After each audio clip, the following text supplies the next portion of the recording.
Hey, All right. Welcome to 42 Short. welcome, welcome everybody.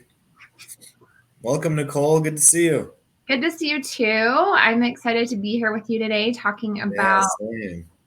our journeys when it comes to being alcohol free for a little bit.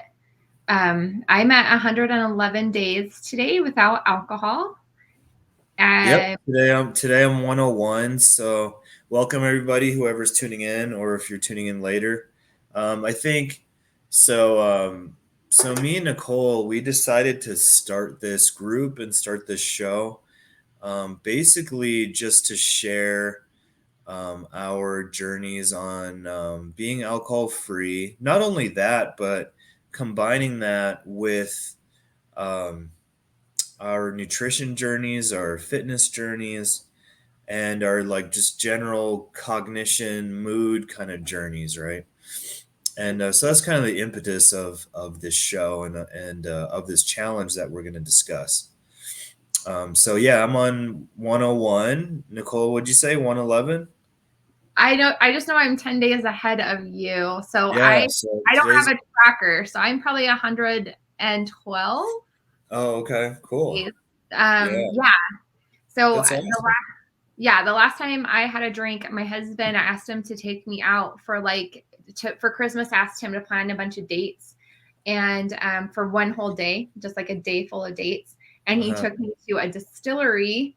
Uh-huh. And that was the last time that I had a sip of alcohol. So Nice.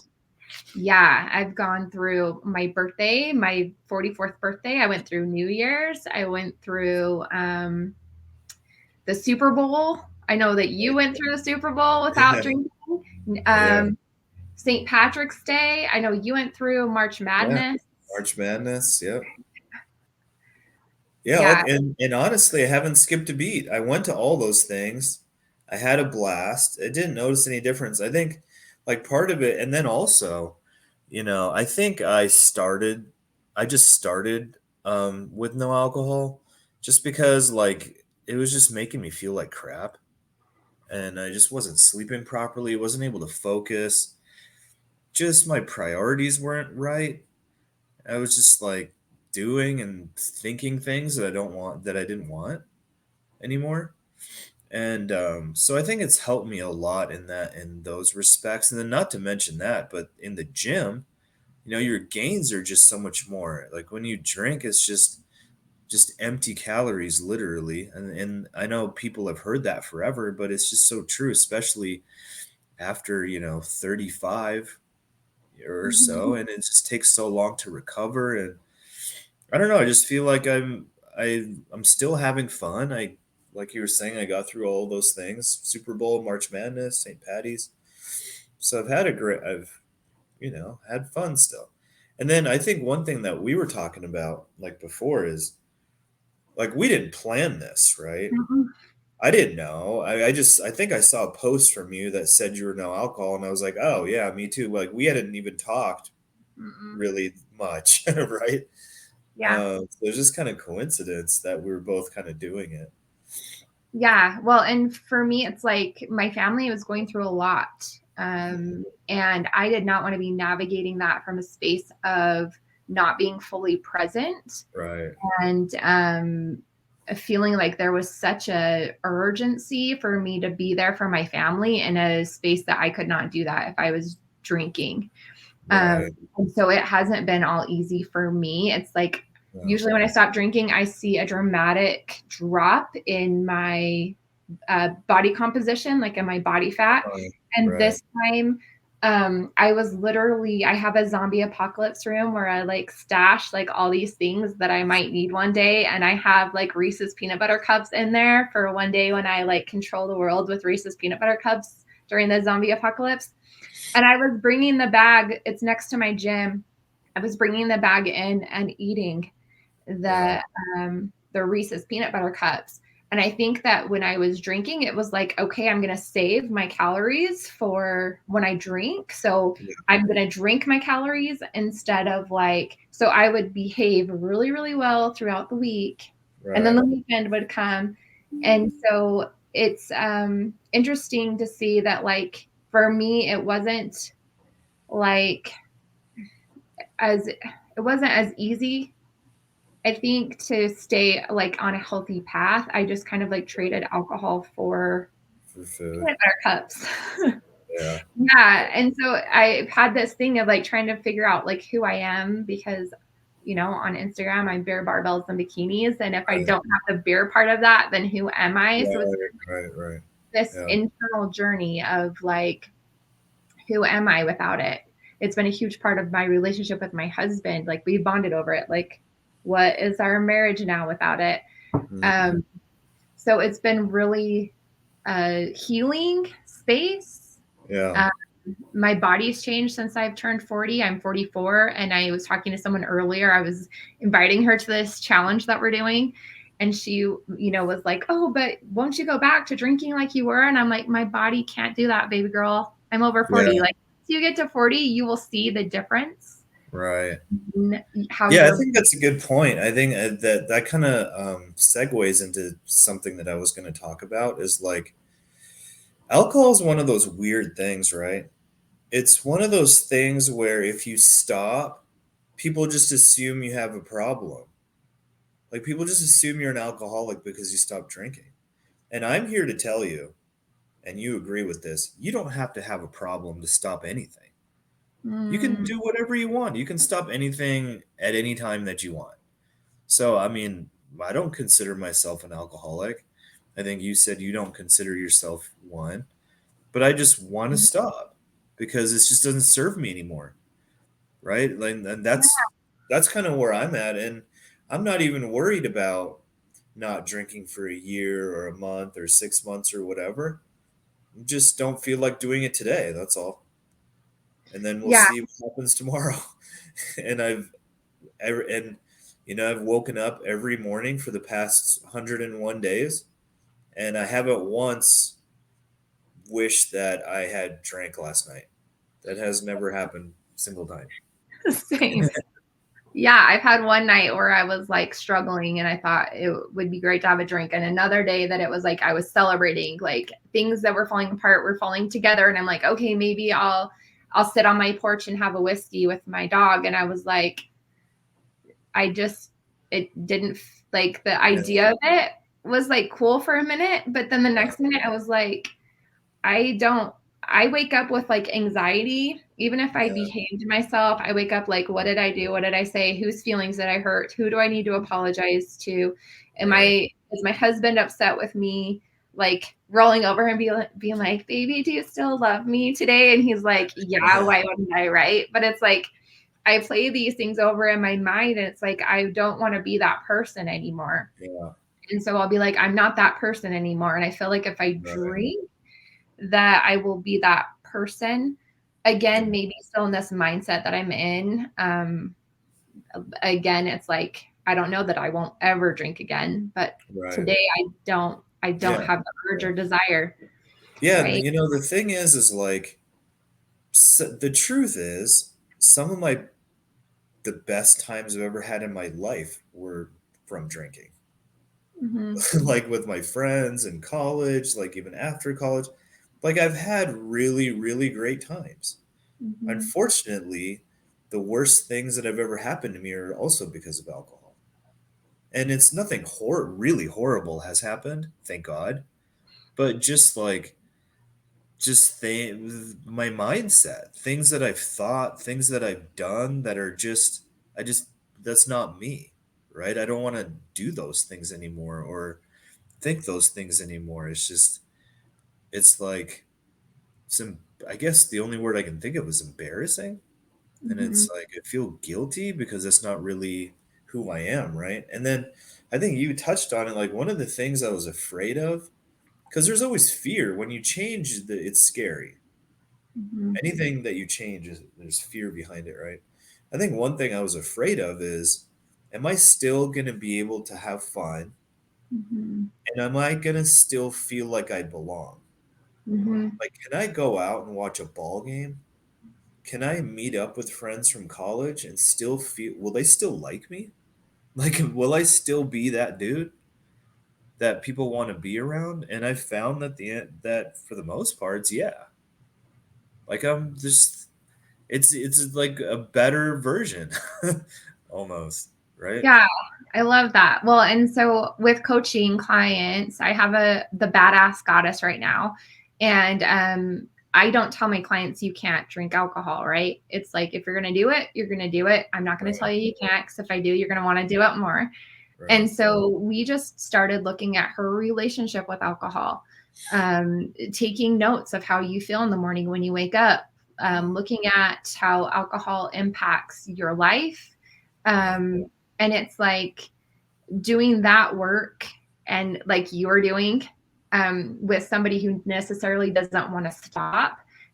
yeah, She came back and went 12 weeks with no alcohol just from yeah, exploring her relationship with it, really looking at it and saying, like, this isn't serving me. right, And right, then what happened? Her results went crazy, right? Like, yeah, you can drink, um, but it's like, I think especially with me on social media, it looks like I drink probably a lot more than I do. A lot of the cans aren't opened or they're empty or I'm giving the drink to someone else, but I'm right, an influencer, right? So I'll take the content, but I couldn't drink like that, like how it appears, and be able to keep my body in the right, shape that it's in yeah, at the age of 44, right?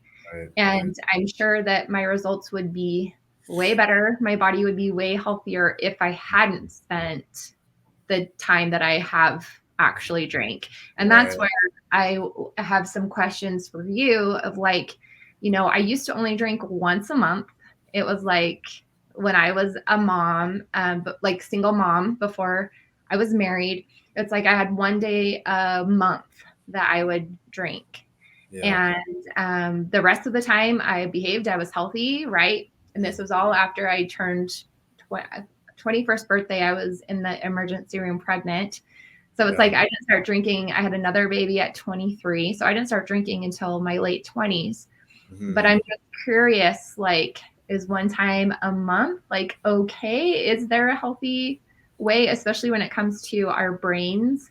Um, how much, like the frequency, when does it start to affect our brains? right, right. Yeah, I think that's the other piece, right? There's the physical piece, and then there's the neurological piece, and those two areas are connected because there is intimate mind body connection. So what's happening in your brain has an effect on your body, and vice versa, especially after a certain age, right? And so before I get into that, like I think I want to be clear that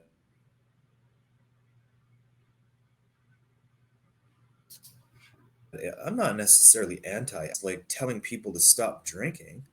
I just think that, like you were saying, I think it's useful for people to investigate their relationship with alcohol Mm-hmm. and why they're drinking. Like, what are you doing it? What are you getting out of it? What are you actually getting out of it? And are there things that happen as a result of it that you may not want, right? Um, and then to answer your question, I mean, people are so different. People metabolize things differently. There's so much individual variance, right? Now I do have some slides, so maybe I'll share those for what it's worth. How do I share this? So if you just, Share, I'll pop it up on the screen once. yeah, hold on. Share screen. Okay, it's not working. No problem. Slides. Sorry. No problem. I'm gonna see. I don't know how to share screen. If you, I know that we were. Oh, I got it. Here we go. Okay. So I'm not necessarily going to go through all of these. Um, by the way, so for those of you that don't know me, I'm Doctor I'm Doctor Shyam. I have a PhD in neuroscience, in cognition and neuroscience, and so I've studied this for a while, not alcohol specifically, but I'm familiar with pharmacological influences on brain function. And so as of late, I've become really interested in alcohol, on not just the peripheral effects, like effects on your body, but effects on your brain also. I think so. I'm not going to go through all of these. I think this is a useful slide to cover. So this is answering the question. This is right from the Diagnostic Manual of Mental Disorders. So you ask yourself these kinds of things. And I would avoid like full blown like diagnosing yourself with something, but you ask yourself these things and see where you're at. So when is drug use a disorder? So when could it be an issue for you?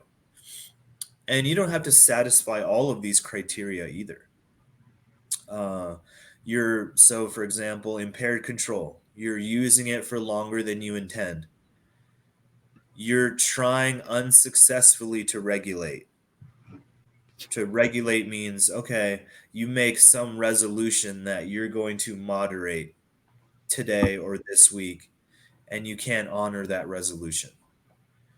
You're spending too much time gaining, using, or recovering from, in this case, alcohol, right? You crave it and you're preoccupied with obtaining it and using it, right? So, like,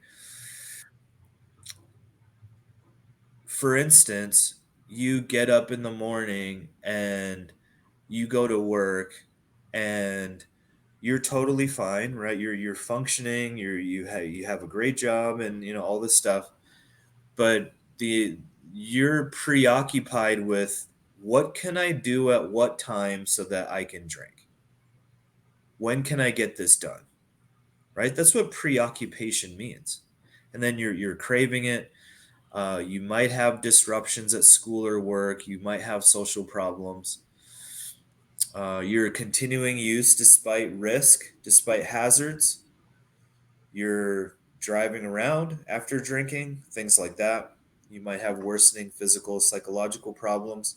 You're experiencing tolerance. So, I mean, I will tell you that a lot of these things were true for me. So I'm not here like preaching like I'm perfect because a lot of these things were true for me. You experience tolerance. A certain dosage doesn't do it for you anymore. You have to increase the dosage. You're experiencing withdrawal symptoms. When you're not drinking, you feel like crap. And then that drives your preoccupation with drinking again. Right? So you can ask yourself these things and kind of see where you're at. And you know, it's kind of like I would say for me, I have kind of figured out that I'm not able to moderate very well.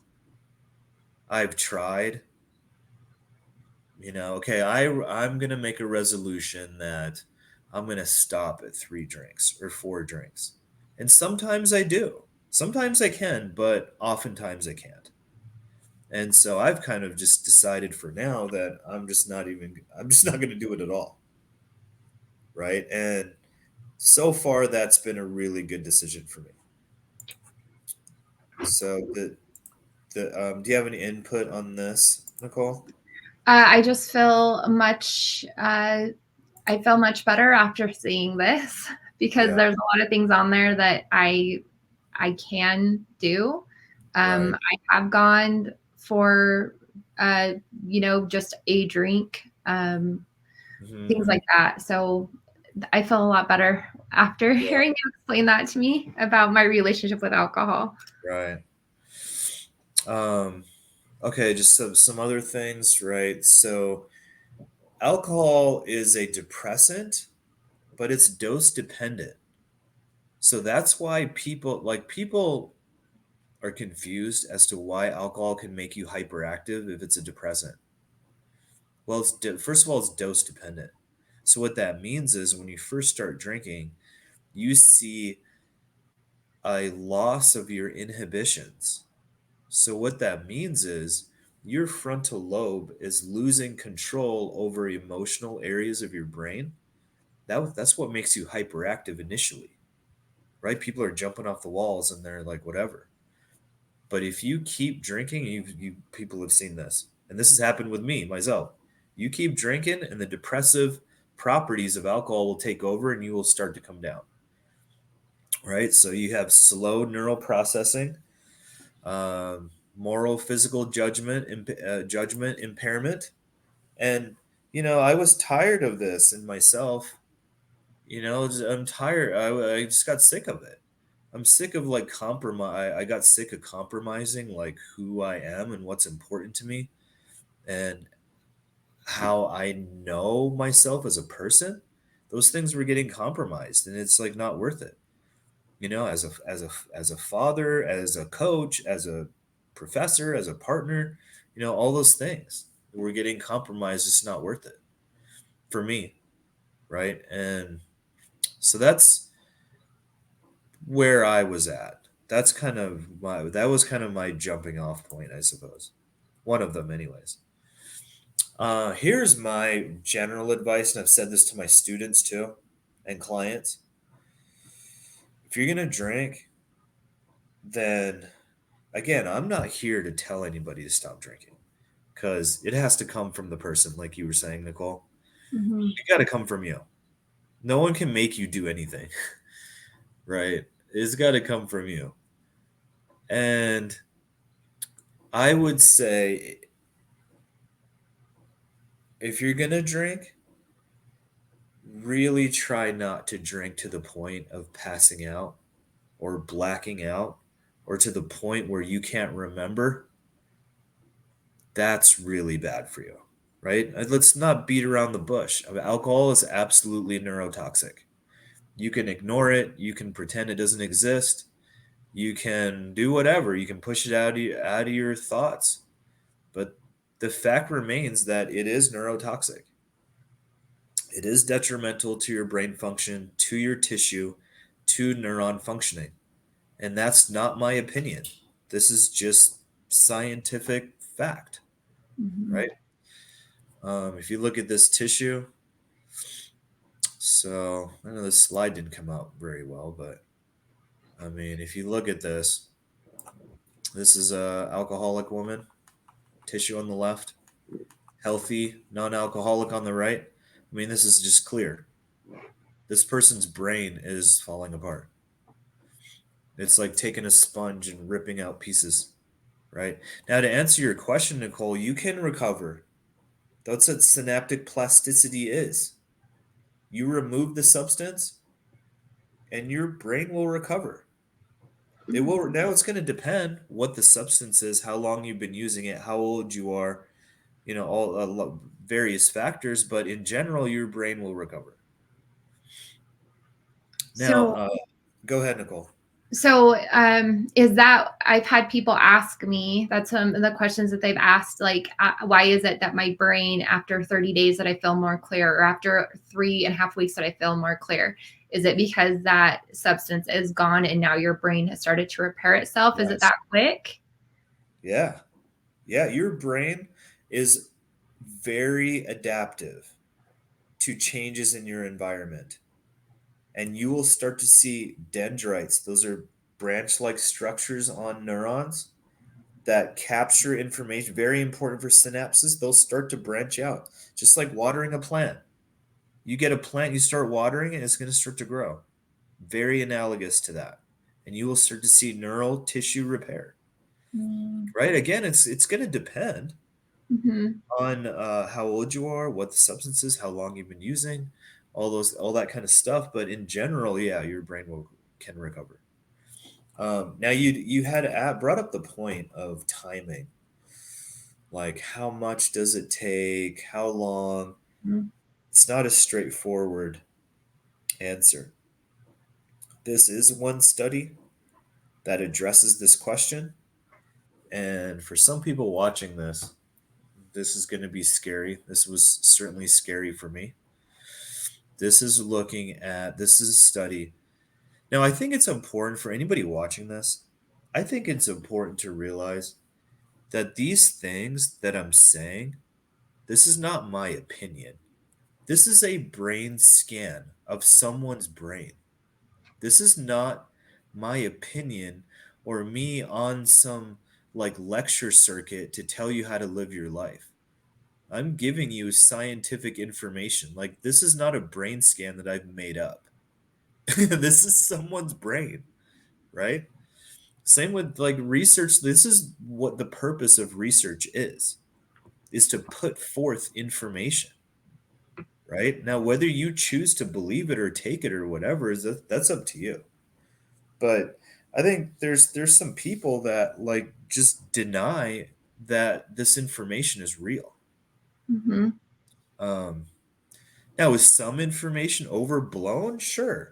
You go out and drink, your brain's not going to fall apart. It's just like we've talked about, Nicole. You go out and eat a donut, you're not going to get fat. No. It's the same thing, right? So you can go out and drink, you're not going to be brain dead. But what are you doing most of the time? Mm-hmm. If you're spending 80-90% of your week drinking, that's what's going to happen. If you're spending 80% of your week eating donuts, that's what's going to happen, Mm-hmm. right? So I think that's why the challenge that we're going to coach here is that's why it's really important that people join this because we're going to give you accountability on all of these things. And you're going to have people on your team that are going to pull for you, Mm-hmm. right? And it's like you could give it a shot. It doesn't mean you have to quit forever. Mm-hmm. But why not give it a shot for some period? It's not going to hurt you, right? Okay, so this study here, these are people in their 40s and they're binge drinking. And these people are tracked for 25 years. And what they found is people that binge drink in their 40s, they have higher rates of dementia at 60. Wow. Now, what's scary is how they define binge drinking. So they had a criteria to be included in this study to be a binge drinker. So if you read this, it says binge drinking, i.e., alcohol exceeding the amount of 5 bottles of beer or a bottle of wine on one occasion at least monthly. So what this is saying isn't the minimum criteria to be a binge drinker in this study was at least once a month. Do you sit down and have at least 5 beers or one bottle of wine once a month in one sitting?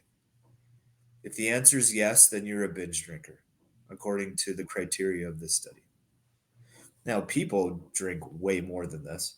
Mm-hmm. People that are in the study drink way more than this, but that was the minimum criteria to be classified as a binge drinker. And you track these people over time, and they have higher rates of Alzheimer's disease and other forms of dementia. There is a there is a form of dementia called Korsakoff syndrome, and this is alcohol induced. And so it's really something that people need to be aware of. Um, again, I'm not telling anyone to stop, but it's something that deserves awareness. Does that make sense, Nicole? It does. And yeah, I have some loved ones. Both my grandmothers had dementia. I have an aunt that had Alzheimer's. So that really uh, resonated and stuck with me because I've seen what the end of life looks like for people and the quality of life that it looks like Right. for people that have those. Right. And the thing is like, this is also a scientific truth. Nothing is guaranteed. Nothing's guaranteed. Just because you don't drink, it doesn't mean you're never going to have health problems. Mm-hmm. That's just not true. But your risk goes up. Think about what the word risk means. Mm-hmm. The term risk is tied to probability or likelihood, right? You go down into the middle of the street and onto a busy street, and you walk down the middle of the street, the risk that you get hit by a car is higher compared to you walking on the sidewalk. Does it mean a car is guaranteed to hit you? No. They could swerve out of the way. Maybe there's no traffic that day, right? But your risk is higher. That's what the word risk means.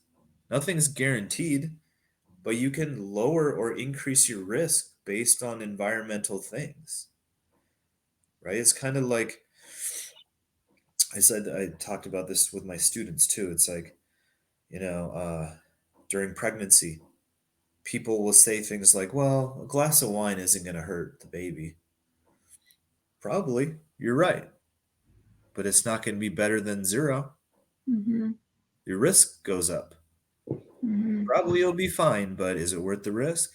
Mhm. That's the thing, right? It's a risk means change in the probability. Okay, here's some other brains. This, it's funny. When I first looked at this slide, I was in my 30s. And at that time, I was like, 46 is kind of old. And now here I am. Here I am. This is my age. This person is my age. This is a 46-year-old alcoholic at the top and a 45-year-old non alcoholic control at the bottom. I mean, I don't even have to explain this. Just look at it, right? And this is for some people watching this. This could be eye opening for you, all right? And again, like I think people just this is not my opinion. Again, these aren't my opinions. This is from published research. Just look at it, right? Oh, okay. Here's some other warning signs: binge drinking, you're craving it, unfulfilled tasks. I think one thing, if you read the literature, and again, this is not my opinion, what I'm saying. If you read the literature in this area, people have this opinion that in order to be let's have an issue with a substance, let's just, for example, alcohol, that people you have to like wake up in the morning and get drunk and then go sit under a bridge with a brown paper bag and like not be able to go to work. That's not true. It's not true. You don't have to like you can still be productive and still have a problem with a substance, Mhm. right? You can still go to work and take care of your kids and everything. That doesn't mean you don't have a problem. That in itself doesn't preclude you or exclude you. Because I was like that. I was like that. I don't think I was ever an alcoholic, but I was like that. And we were talking earlier, Nicole, about like changes in our legacy, Mhm. how we view ourselves. And I will tell you that I used to take pride in being able to go out and drink and still get up in the morning and go to work and do all the stuff that I was supposed to do. That used to be a source of pride for me. Same. Same. And Me. it's no longer a source of pride. I don't want that to be something that I'm proud of myself. I Mhm. want there to be other things that I'm proud of. You know what I mean? And that's part of just changing the legacy of how you view yourself. And I think, people that join this challenge, and we'll look. So after I'm done, I'm almost done. And then let's talk about this challenge. Does that sound good? Yeah. Yeah. Yeah. So I I think people that will join get this are going to information. get a lot of benefit. And I know we focused on alcohol here, but it's not just alcohol. Mhm. It's accountability around a lot of things, Mhm. right? Having that team atmosphere to have a certain goal and be able to hit those things every day, right? Yeah. And Um, you're coming off fresh of 75 hard, so you know, yeah, man. and Yeah, you have done the thing. yeah. You've done the thing. Yeah, I'll talk about that too here in a minute. These last two things, this is interesting to me. Uh, Cravings for anything can be cued or triggered via classical conditioning response. Basic classical conditioning, bell food pairing, Mhm. ding food, ding food, ding food, ding food. After repeated pairings, the bell itself elicits the response in the dog. So the bell is a cue, becomes a cue to signal the food. So people will do this for a lot of things, including substances, right? You might get conditioned to expect or crave a substance under a certain situation. Mhm. It's nice weather out. Mhm. It's a certain person is in town. Mhm. It's like there's certain conditions. It's a ball game. I'm naming things that were true for me. Yeah, concerts. Yeah, it's like, all right, that means I got to drink. And it's Mhm. almost automatic. It's like inherent. It's built in you. It's wired in you. Mhm. And so it does take work to kind of break those things, to realize like just because I go out and watch a ball game, it doesn't mean I have to drink. I could still enjoy it. In fact, I've found I'm enjoying it more. I'm more present. Mhm. Man, I will tell you, and everyone who's listening, this is kind of sad slash scary, or I don't know what it is. This year was the first Super Bowl that I have truly enjoyed watching Mm. because I didn't drink. Last year, I had to go and watch the game again because I didn't know. I couldn't remember what happened I didn't even remember who won. I had to go and watch it. Well, I knew because I looked online, but you know what I mean. Yeah. Yeah. Like I couldn't remember. And I like love football, and that was sad to me. And so like this year, I actually enjoyed it. I got to watch it. Same with March Madness, same with all this other stuff. I was able to be present, you know. Um, yeah, so sometimes we get triggered, and that's what extinction is. Extinction learning is learning. It's new learning. It's learning that just because certain things happen, it doesn't mean you have to drink or you have to do something that you've been used to doing. You can change. You can change behaviorally, neurologically. Does it take work? Does it take effort? Yeah, of course it does.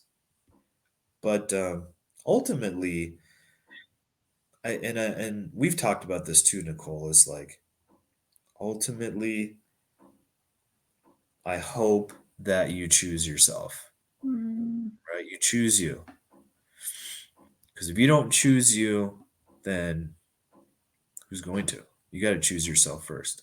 Mhm. And that's what I've tried to do. Am I perfect? Of course not. It's like a daily thing. It's like a daily thing, but that's what I've tried to do. I've loved witnessing. I've loved witnessing you on this journey. I know that you are an amazing dad, an amazing Oh, coach, thanks. and an amazing doctor. But I've just seen like how you are with your daughter, and I'm sure she is benefiting a lot from you choosing you.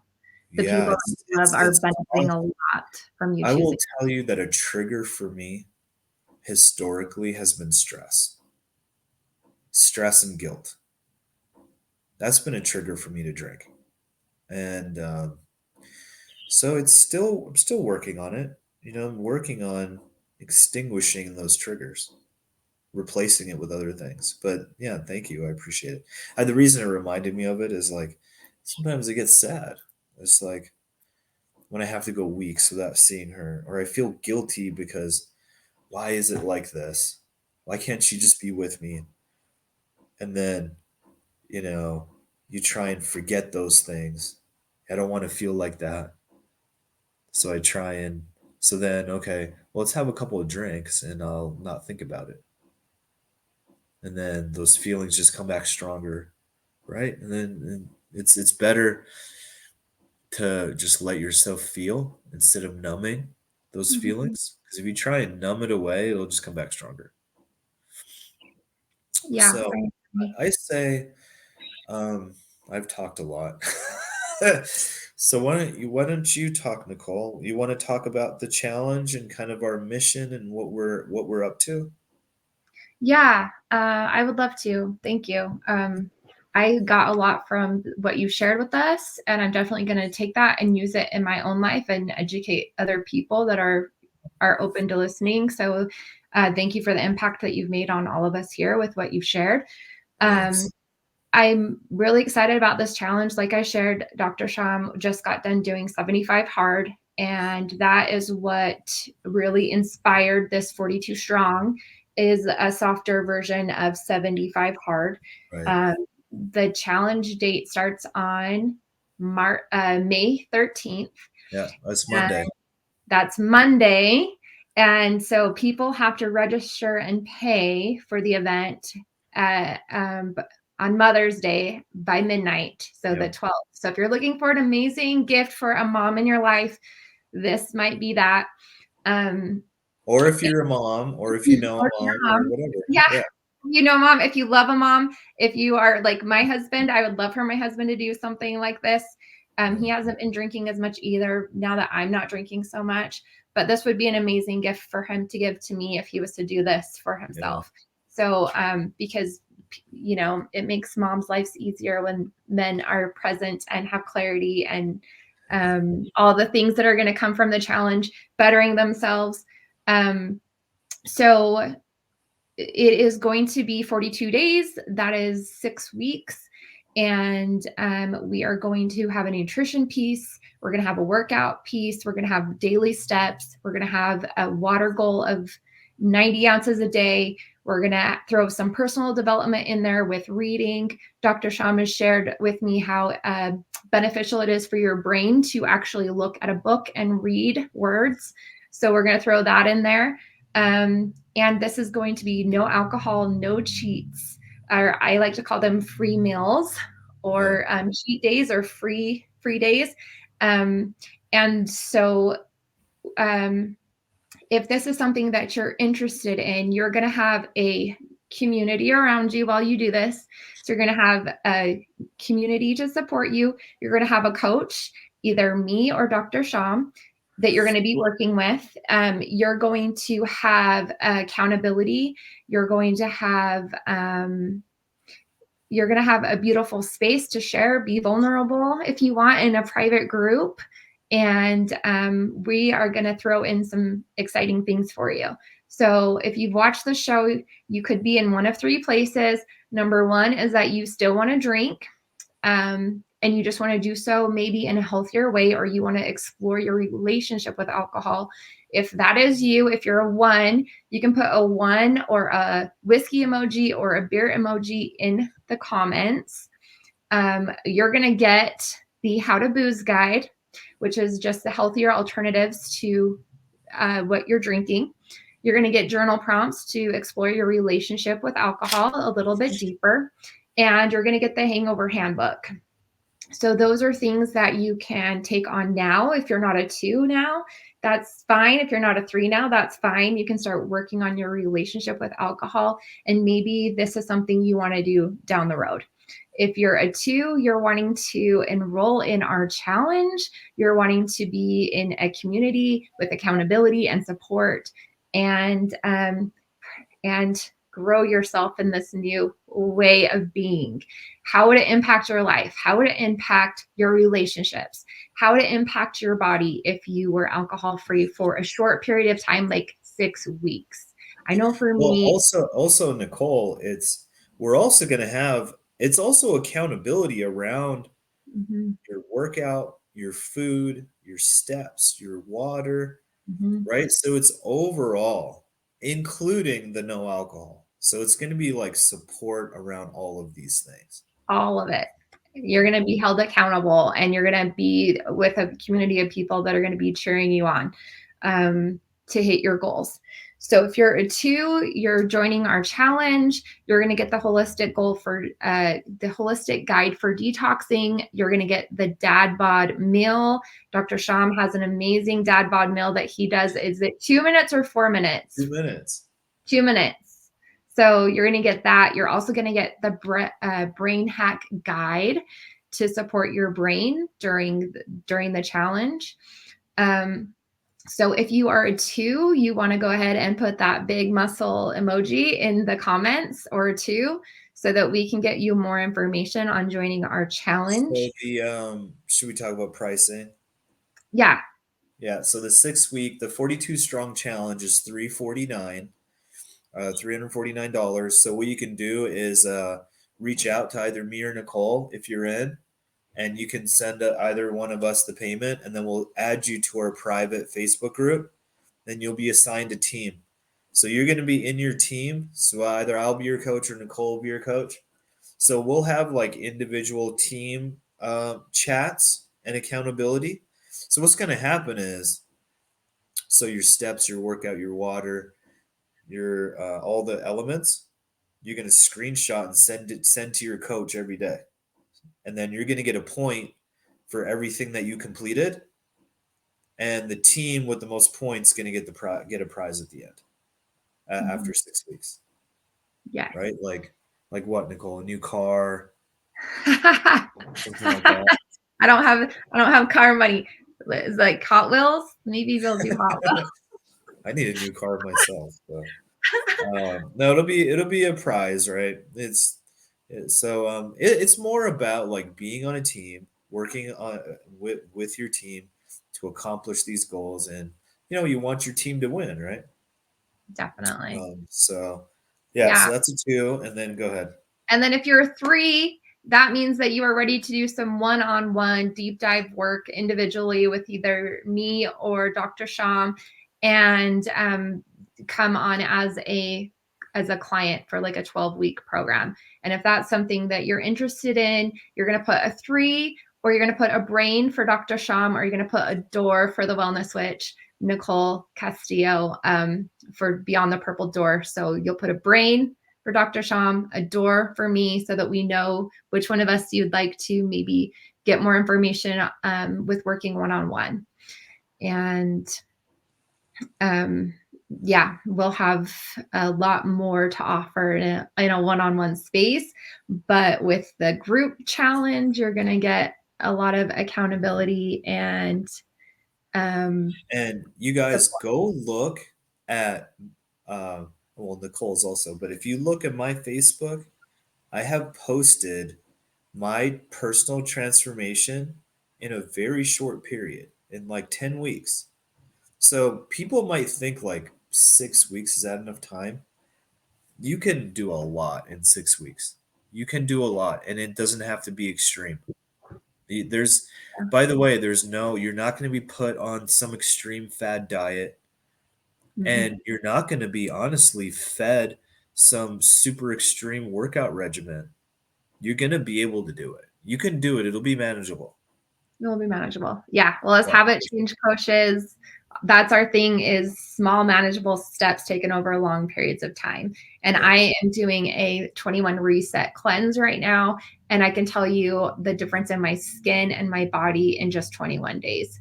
So Wow. I'm excited to see what happens at 6 weeks. I also have an amazing client, the Badass Goddess. If she's interested in sharing her results, she can show you guys what it looks like to And put work for you guys, like Nicole said, in very short period, even with the no alcohol, you are going to notice a change that. Mhm. in your thinking, your cognition, your mood, the way you talk to people, the way you talk about yourself in your head.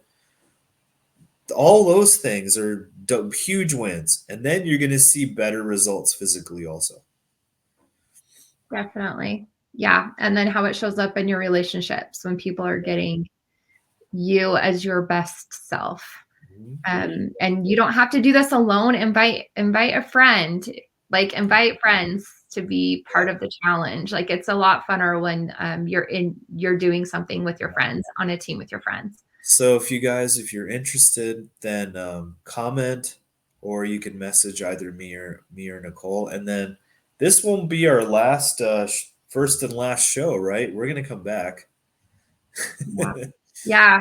There's a lot of stuff that Dr. Shyam has that's so valuable. I have a lot of questions with my own things going on. So I know we talked about maybe doing a show about antidepressants. We talked about how alcohol is a depressant. And Yeah. so now I'm curious about Oh man, I got a whole thing about how exercise is antidepressant. I would love that. Can we do that for our next show? Yeah. Yeah. I got a Cool. whole brain thing about how exercise is antidepressant. No wonder why I love it so much. Yeah. Yeah. All right. Well, again, thank you guys for everybody who tuned in. I know that Thanks we had everybody. you with this going live on the Facebook event. So I It's will get this. good to be back with you, Nicole. Let's go do this. Let's go help some people. Yeah, impacting lives. That's what this is Yeah. about. All right. Well, I will see you next time. All right. Thank you guys for tuning in. See you guys. Take Yeah. care. Bye.